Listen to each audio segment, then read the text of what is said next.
नमस्कार दोस्तों, इस वीडियो में हम बात करने जा रहे हैं रेस्पिरेटरी सिस्टम के बारे में, जिसको हिंदी में हम कहते हैं श्वसन तंत्र। सांस लेने की प्रक्रिया, सांस लेने का तंत्र। सबसे पहले हम देखते हैं कि अगर क्वेश्चन आए कि define respiratory system in humans, तो हम उसको कैसे लिखेंगे। तो शुरू करते हैं। The respiratory system is a network of organs and tissues that help you breathe. तो रेस्पिरेटरी सिस्टम है एक नेटवर्क है, एक तंत्र है ऑर्गन्स का और टिश्यूज़ का, जो हमें सांस लेने में मदद करता है। It include Airways, lungs and blood vessels. और इसमें आते हैं, इस तंत्र में आते हैं एयरवेज, लंग्स और ब्लड वेसल्स। कुछ मसल्स भी हैं और कुछ बोन्स भी हैं जो हमारे रेस्पिरेटरी सिस्टम को के इस तंत्र में आती हैं। जब ये पूरा तंत्र एक साथ काम करता है, जिसमें आ गए हमारे ऑर्गन्स, आ गए टिश्यूज, आ गए हमारे लंग्स, एयरवेज, ब्लड वेसल्स, ये सब कुछ इसमें आ गया, तब होता क्या है, हमारी बॉडी में ऑक्सीजन जो एयर के साथ जो हम इनहेल कर रहे हैं, तो उसमें एयर है। हम जो इनहेल करते हैं वो ऑक्सीजन नहीं करते हैं, हम इनहेल करते हैं air. Air is a mixture of different types of gases. Air mixture है बहुत सारी तरह तरह की गैसेस का, पर हमारे शरीर को सिर्फ और सिर्फ ऑक्सीजन चाहिए। तो इस प्रोसेस में सिर्फ उस एयर से हमारा शरीर ऑक्सीजन ले लेगा और बदले में पूरे शरीर से इकट्ठा किया हुआ कार्बन डाइऑक्साइड उस एयर में मिला के एयर को फिर वापस एनवायरनमेंट में छोड़ देगा। ये है रेस्पिरेटरी सिस्टम, सिंपल बात। अब आगे देखते हैं। इस डायग्राम में आप समझेंगे तो और आपको क्लियर हो जाएगा। देखिए, एयर के एंट्री के लिए बॉडी में दो पैसेज दिए हुए हैं। एक हमारी नाक, नोज हो गई, एक हमारा माउथ, मुंह हो गया। इन दोनों पैसेज से या किसी एक पैसेज से एयर की एंट्री होगी। वो एयर फेरिंग्स में पहुंचेगी, फेरिंग्स के बाद लैरिंग्स में पहुंचेगी। मैं एक बार पहले बेसिक आपको समझा दे रहा हूँ कि क्या होगा प्रोसेस, उसके बाद एक एक चीज़ को कायदे से पढ़ते हुए चलेंगे। लैरिंग्स के नीचे वाले पार्ट जो शुरू होता है लैरिंग्स के बाद, उसे कहते हैं ट्रैकिया। ट्रैकिया एक पाइप है, ठीक है। अब ये पाइप आगे जाके दो पार्ट्स में डिवाइड होगा। अब क्वेश्चन आता है कि भाई दो में क्यों होगा, तीन में क्यों नहीं होगा? क्योंकि हमारे पास सिर्फ दो ही लंग्स होते हैं, इसलिए दो पार्ट्स में डिवाइड होगा। इन पार्ट्स को हम कहेंगे ब्रोंकी, ठीक है। ये दोनों ब्रोंकी जो होंगी अलग अलग लंग्स में एंटर कर जाएंगी, एक लेफ्ट में एक राइट में। आगे जाके ये ब्रोंकी और डिवाइड होंगी, सेकेंडरी ब्रोंक्यूल्स, टर्शरी ब्रोंक्यूल्स, और लास्ट में छोटे छोटे एयर सैक्स बनेंगे। एयर सैक क्या होते हैं? छोटे छोटे बैलून नुमा, और इनको हम कहलाएंगे एल्वियोलाई। ये एल्वियोलाई जो होते हैं ये सिंगल सेल्ड होते हैं, मतलब ये अब ये सबसे छोटी यूनिट आ गई हमारे फेफड़ों की, ये सिंगल सेल्ड हो गए। अब एक बेसिक बात है, जब सिंगल सेल्ड है इसका मतलब क्या है? वॉल भी इसकी बहुत थिन होगी। थिन वॉल होने की वजह से एक्सचेंज ऑफ गैसेस हो पाएगा।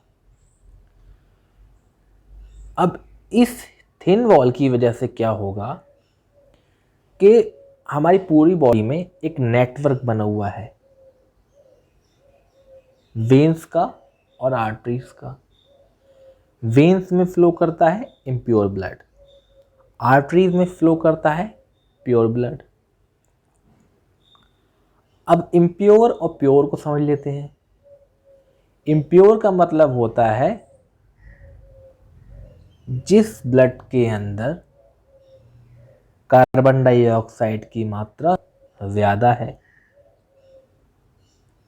और प्योर ब्लड का मतलब होता है जिस ब्लड के अंदर कार्बन डाइऑक्साइड की मात्रा कम है। तो इस एल्वियोलाई के द्वारा ही पूरी बॉडी में एक्सचेंज ऑफ गैसेस होता है, मतलब पूरी बॉडी के लिए एक्सचेंज ऑफ गैसेस होता है। और एक्सचेंज ऑफ गैसेस कहाँ होगा? हमारे फेफड़ों के अंदर। किसके द्वारा होगा? एल्वियोलाई के द्वारा। एल्वियोलाई कहाँ पाए जाते हैं? फेफड़ों में हमारे। ठीक है, अब आते हैं फेफड़ों पे। ठीक है, तो हमारे फेफड़े जो होते हैं, फेफड़े होते हैं हमारे, ये थोड़े से कैविटी में पाए जाते हैं हमारे चेस्ट के, हमारे सीने में होते हैं, और ये स्पॉन्जी होते हैं, स्पॉन्जी ऑर्गन है। और एक और बात समझ लीजिए, याद नोट कर लेना इसको, बड़ा इंटरेस्टिंग बात है कि जो हमारा राइट वाला जो लंग है, जो राइट वाला फेफड़ा है हमारा, वो लेफ्ट के मुकाबले बड़ा भी होता है और भारी भी होता है। अब चलिए आगे बढ़ते हैं। अब एक तरफ से फिर से शुरू करते हैं इस टॉपिक को, कैसे कैसे चलेगा तो देखते हैं। सबसे पहले हमारा नोज एंड माउथ। शुरुआत ही कि इससे एयर जो है एंटर करेगी हमारी बॉडी के अंदर। तो opening that pulled air from outside your body into your respiratory system, हमारे रेस्पिरेटरी सिस्टम के अंदर एयर को पुल करेगी। फिर आ गया sinuses, hollow areas between the bones in your head that help regulate the temperature and humidity of the air you inhale। तो हमारे जो हेड में जो कैविटी है, हॉलो एरिया है, जिससे एयर पास होकर अंदर जाएगी नाक के द्वारा। इसके बाद आ गया फेरिंक्स, जिसको हम थ्रोट भी कहते हैं। ये tube that deliver air from your mouth and nose, जो हमने सांस ली है, एयर ली है नाक से और मुंह से, वो जाएगी कहाँ? ट्रैकिया तक भेजना है फेरिंक्स के द्वारा। अब यहाँ पे एक बात समझने की है, एक चीज़ होती है एपिग्लॉटिस। एपिग्लॉटिस एक कार्टिलेज का एक टुकड़ा है जो कहाँ है? फेरिंक्स पे है। इसका मेन काम ये है कि ये एयर जो हमारा ट्रकिया है उसमें फूड को या वाटर का आने को रोकता है। हम लोग कहते हैं ना, ये खाना खाते हैं तो कहते हैं कि खाना खाते हुए बात नहीं करना चाहिए। वो इसलिए कहते हैं अगर हम खाना खाते समय अगर बात करेंगे तो होगा क्या? खाना खाते भी अगर हम बात करेंगे तो हम सांस लेंगे, जब हम सांस लेंगे तो एपिग्लॉटिस खुल जाएगा, और खाने का कुछ टुकड़ा अगर सांस की नली में पहुंच जाएगा तो हम तुरंत छींकना शुरू करते हैं, हमें तुरंत छींक आना शुरू हो जाएगी। तो ये छींक क्यों आएगी? इस छींक की वजह से ये होगा कि जो टुकड़ा हमारी सांस की नली में चला गया वो फिर से वापस आ जाएगा। अब देखते हैं trachea, the passage connecting throat and lungs. जो हमारे थ्रोट को और हमारे फेफड़ों को जोड़ता है वो हमारा ट्रैकिया कहलाता है। ब्रैंकियल ट्यूब्स क्या होती हैं? These tube at the bottom of your wind pipe that connect into each lung. ये हमने पहले बता दिया है। अब चलिए आगे बढ़ते हैं, ये सब बातें हो गई। अब देखिए डायफ्राम, ये सबसे नीचे दिख रहा है हमें डायफ्राम। इसका काम ये होता है, ये एक मसल है, जो हमने बात की थी कुछ मसल भी हेल्प करती है, तो ये एक मसल है। जब ये ऊपर की तरफ जाएगी तो हम लोग सांस को छोड़ देते हैं अपनी, ये हेल्प करती है। और जब ये नीचे की तरफ आएगी तो हम सांस हमारी बॉडी के अंदर एंटर करेगी। तो इसने हेल्प की नहीं की हमारे रेस्पिरेशन के प्रोसेस में।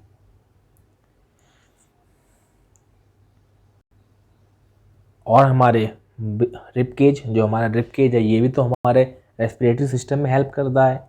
ये कैसे हेल्प करता है? ये हमारे पूरे रेस्पिरेटरी सिस्टम को प्रोटेक्ट करता है। हमारे रेस्पिरेटरी सिस्टम को भी प्रोटेक्ट करता है और हमारे हार्ट को भी प्रोटेक्ट करता है। ये एक बेसिक हमने आज बात की कि कैसे रेस्पिरेटरी सिस्टम चलता है और क्या क्या इसके प्रोसेस होते हैं। आगे हम इसके बारे में और डिटेल में बात करेंगे कि एक्सचेंज ऑफ एयर कैसे होता है और क्या क्या पूरा प्रोसेस होता है, इसके बारे में आगे बात करेंगे। लेक्चर को देखने के लिए आपका बहुत बहुत धन्यवाद। चैनल को सब्सक्राइब करिएगा। Thank you.